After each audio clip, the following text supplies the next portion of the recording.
ተመልካቾቼ ዛሬ እንግዲህ ከአንጋፋዋ ጸሐፊ ጋር ነው እንግዲህ የተገናኘ ነው። በወመዘክር ሌላ መጽሐፍ ምርቃት ላይ ነው የተገናኘ ነው። ይሁንና ግን በተለይ ደግሞ ኢትዮጵያ ውስጥ በጣም የልጆች መጽሐፍ በብዛት የለምና እንደው ያለ ድካም ለልጆች ያላትን ነገር እያካፈለች የምትገኘው አንጋፋዋ ደራሲ የሚዲያ ባለሙያ የዝና ወርቁ ከጎኔ ትገኛለች። ይሄ አዲሱ መጽሐፏ ነው። በቅርብ ጊዜ ወደ 16 መጽሐፎችን ለንባብ ታለናለች። በግልሽ ደግሞ በግልሽ 8 በጋራ ግን ወደ 16 መጽሐፎች ተናግረሻል። እንዴት ነው የልጆች የመጽሐፍ ሽያጭ ገበያው? ማለት የልጆች መጽሐፍ ሽያጭ ያው እንደማንኛውም መጽሐፍ ሽያጭ ማለት ነው።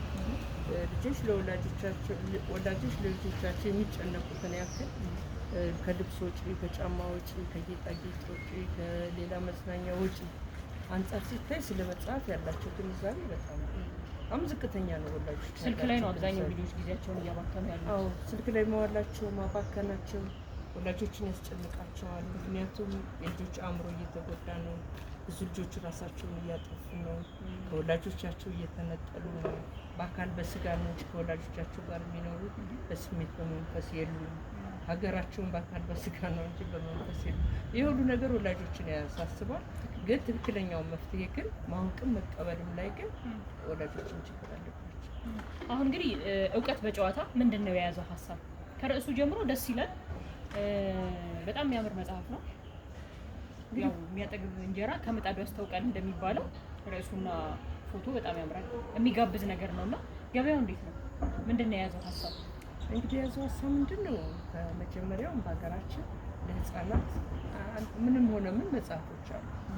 ለአዋቂዎችም መጽሐፎች አሉ። መካከል ላይ ከ11 ዓመት ጀምሮ እስከ 18 አካባቢ ላሉት ልጆች ግን መጽሐፍ የለም።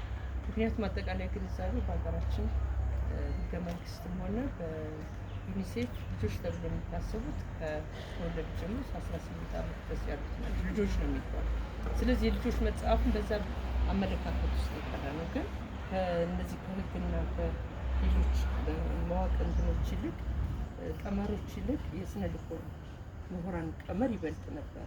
በስነ ልቦና ባለሙያዎች ቀመር 11 ዓመት በላይ ያሉት ልጆች ብዙ የተለየ ባህሪ ያላቸው፣ የተለየ አቅም ችሎታም አላቸው።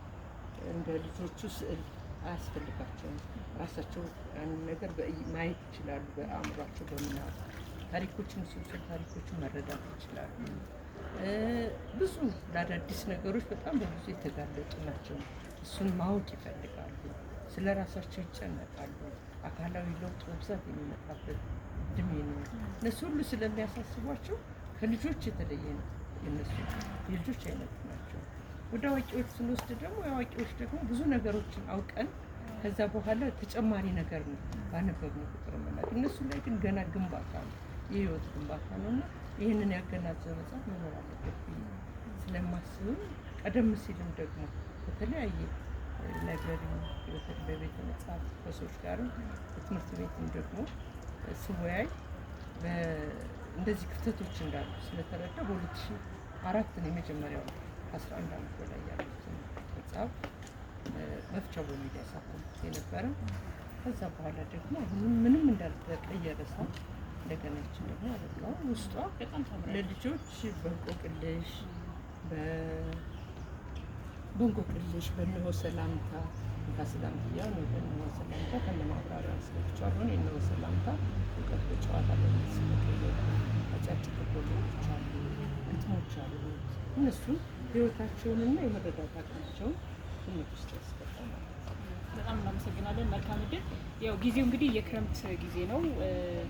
ከንባብ ጋር በተያያዘ በጣም ልጆች አብዛኛው ከቴሌቪዥን እና ከሶሻል ሚዲያ ጋር በጣም ቁርኝት የሚያደርጉበት ነው። ይሄ ደግሞ ከጤናው አንጻር በጣም በስነ ልቦናም በሶሻል ሚዲያ ረጅም ሰዓት ማሳለፋቸው ብዙ ተጽዕኖዎች ስላለው በተቻለ መጠን ክረምትን እውቀት ይዘው እንዲገበዩ አድርጓቸው። ብዙ መጽሐፎች አሉ። ስለዚህ በጨዋታ መጽሐፍ በተመጣጣኝ ዋጋ በተለይ ደግሞ ጃፋር መጽሐፍ መደብር ይገኛል። ጃፋር የለም የት በጅሽ ያው ስልኳም አለ እዚህ ላይ የምትፈልጉ ባዮ ላይ ስልክ አስቀምጥላችኋለሁ። እየገዛችሁ አንብቡት። ከወደዳችሁት ይደገማችኋል። ሌላ ማለት አለ ሌላ ሁለተኛ ማጥለል ይፈልጋል። ይሄ መፍቻው እንደገና ተሻሽሎ መፍቻው በጣም ብዙ ሰው እጅ ነበረ ግን ብዙ አመቱ ነው ከጠፋ ራሱ ተገበ 10 አመት ነው። እናመሰግናለን።